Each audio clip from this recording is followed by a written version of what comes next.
Selamat pagi anak-anak. Hari ini kita mau belajar bersama-sama tentang keajaiban alam semesta pada pelajaran ke-14 ya, pelajaran ke-14. Sebelum kita belajar bersama-sama, kita memuji Tuhan terlebih dahulu betapa kita tidak bersyukur dan kita akan lanjutkan dengan doa ya. Kita nyanyi bersama-sama. Betapa kita tidak bersyukur, bertanah air kaya dan subur. Lautnya luas, gunungnya megah, menghijau padang, bukit dan lembah. Itu semua berkat karunia Allah yang agung maha kuasa. Itu semua berkat karunia Allah yang agung maha kuasa. Lipat tangan, tutup mata, kita berdoa.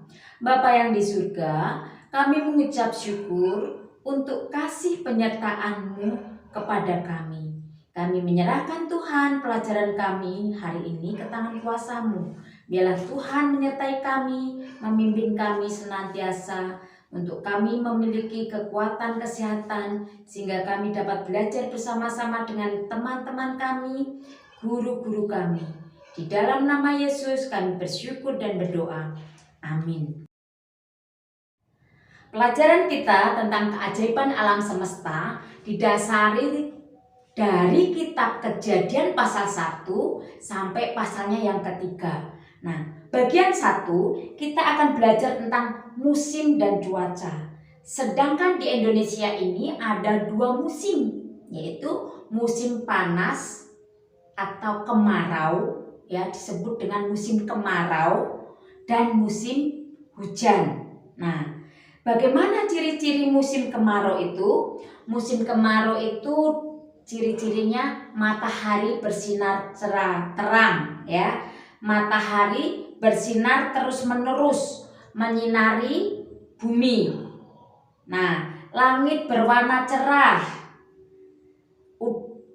Hujan jarang terjadi atau jarang turun hujan. Nah, udara terasa panas yang seringkali membuat badan kita sering berkeringat. Itu ciri-ciri musim kemarau. Nah, bagaimana dengan musim hujan? Ciri-ciri musim hujan itu, pada musim hujan, hujan turun terus-menerus ya. Terus langit tampak mendung atau terlihat awan yang tebal, sehingga udara terasa lebih dingin. Itu ciri-ciri musim hujan. Nah, Tuhan menciptakan semuanya itu pada awalnya kacau balau. Tetapi ketika Tuhan melihat semuanya itu, Tuhan bisa memilah-milah atau memisah-misahkannya. Seperti halnya ada daratan dipisahkan dari air, ada air dikumpulkannya pada air sendiri, dan pada tumbuh-tumbuhan dipisahkannya. Maka disitulah akan terbentuk menjadi teratur, dan karena kedisiplinan Tuhan maka semuanya menjadi teratur. Nah, karena Tuhan memisah-misahkannya, maka ada hari-hari penciptaan. Adanya hari penciptaan yang pertama, kedua, ketiga, keempat, kelima, keenam, dan yang hari ketujuh Tuhan memberkati semua ciptaannya. Nah, Tuhan di dalam kitab Ayub ya, kuasa Tuhan atas semua ciptaannya yang ditulis dari Ayub pasalnya yang ke-37 ayat ke-3 ayat 6, ayat 10 dan 11 yang bunyinya, ia melepaskannya ke seluruh kolong langit dan juga kilat petirnya ke ujung-ujung bumi. Karena kepada salju ia berfirman, jatuhlah ke bumi, dan kepada hujan lebat dan hujan deras, jadilah deras. Oleh nafas Tuhan terjadilah es, dan permukaan air yang luas membeku. Awan pun dimuatinya dengan air, dan awan memencarkan kilatnya. Tuhan mengendalikan perubahan cuaca dari waktu ke waktu, terus menerus, terus berganti. Nah, itu cuaca yang ada di Indonesia, musim yang ada di Indonesia, yaitu ada 2. Kali ini kita akan membahas tentang siklus air. Seperti yang kita ketahui, air sangat penting bagi kehidupan manusia. Air biasa kita gunakan untuk mandi, mencuci, menyiram tanaman, dan lain-lain. Kenapa air yang terus kita pakai tidak pernah habis? Itu karena terjadi proses siklus atau daur air. Nah, seperti apa siklus air itu? Berikut penjelasannya. Siklus air adalah perputaran air secara terus-menerus dari bumi ke atmosfer, lalu kembali lagi ke bumi melalui proses evaporasi, transpirasi, kondensasi, dan presipitasi. Perhatikan skema berikut ini. Air yang ada di laut, sungai, dan danau mengalami penguapan akibat panas sinar matahari. Proses penguapan ini dinamakan evaporasi. Proses penguapan juga terjadi pada tumbuhan-tumbuhan di bumi. Proses penguapan yang terjadi pada tumbuhan dinamakan transpirasi. Uap air dari permukaan bumi akan naik ke udara membentuk awan. Kumpulan uap air tersebut akan mengalami pengembunan membentuk titik-titik air. Proses ini disebut kondensasi. Lalu, angin akan membawa awan ke daratan atau dataran tinggi. Berikutnya, titik-titik air di awan akan turun menjadi hujan. Proses ini dinamakan presipitasi. Selanjutnya, air akan mengalir ke dataran rendah dan menciptakan siklus yang berlangsung secara terus-menerus. Demikianlah penjelasan tentang siklus air. Nah, dari penjelasan tersebut dapat kita pahami bahwa secara keseluruhan jumlah air di bumi cenderung tetap. Yang berubah hanya wujud dan tempatnya. Meskipun begitu, kita tetap harus menghemat penggunaan air dengan cara mematikan keran air jika tidak digunakan, memperbaiki kebocoran air, dan selalu memantau penggunaan air. Bagian ketiga, kita belajar tentang gerhana. Gerhana adalah peristiwa di mana matahari atau bulan tidak berada pada porosnya.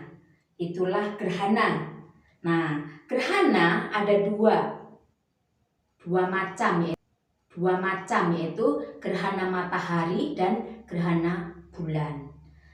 Gerhana matahari adalah terjadinya ketika posisi bulan terletak di antara bumi dan matahari sehingga menutupi sebagian seluruh cahaya matahari. Meskipun bulan itu lebih kecil daripada matahari, namun mampu menutupi seluruh cahaya matahari. Itulah gerhana matahari. Sedangkan gerhana bulan terjadi ketika matahari yang seharusnya diterima oleh bulan terhalang oleh bumi. Bulan berada di dalam bayang-bayang bumi, yaitu ada 2 bayang-bayang, umbra dan penumbra. Itulah gerhana bulan. Bagian 4, kita belajar tentang saling ketergantungan. Kenapa kita tidak dapat hidup sendiri, melainkan bergantung dengan orang lain. Dan tidak ada satupun makhluk ciptaan Tuhan yang dapat hidup sendiri, melainkan memerlukan bantuan orang lain. Manusia membutuhkan makanan dan minuman. Semua itu dapat diperoleh dari tumbuh-tumbuhan dan hewan. Manusia juga membutuhkan tempat tinggal yang disebut dengan rumah. Nah, supaya dia merasa nyaman dan dia tidak kepanasan dan dia juga tidak kehujanan, di mana manusia ada di dalam atau membutuhkan rumah. Nah, tumbuh-tumbuhan juga memerlukan sinar matahari supaya dia mendapatkan vitamin, mineral, dan air yang cukup. Saling bergantung di antara makhluk hidup yang lainnya yang disebut dengan ekosistem. Atau ekosistem adalah hubungan timbal balik antara makhluk hidup dengan lingkungannya. Hubungan timbal balik inilah yang disebut dengan ekosistem, ya. Sedangkan ekosistem itu ada dua, yaitu ekosistem alami dan ekosistem buatan. Semua makhluk ciptaan Tuhan saling melengkapi dan saling membutuhkan makhluk satu dengan yang lainnya. Tumbuh-tumbuhan memerlukan sinar matahari, air, vitamin untuk melakukan fotosintesis. Nah, fotosintesis adalah proses yang dilakukan oleh tumbuh-tumbuhan untuk menghasilkan energi, untuk menghasilkan nutrisi, untuk mendapatkan nutrisi dengan memanfaatkan cahaya matahari pada tumbuh-tumbuhan yang mempunyai zat hijau daun atau klorofil. Itulah fotosintesis. Nah, bagian yang keempat kita sudah selesai dan kita akan bersama-sama mengakhiri pelajaran kita hari ini. Kita akan lipat tangan, tutup mata, kita berdoa. Tuhan Yesus, kami bersyukur untuk setiap berkat Tuhan yang Tuhan nyatakan dalam kehidupan kami.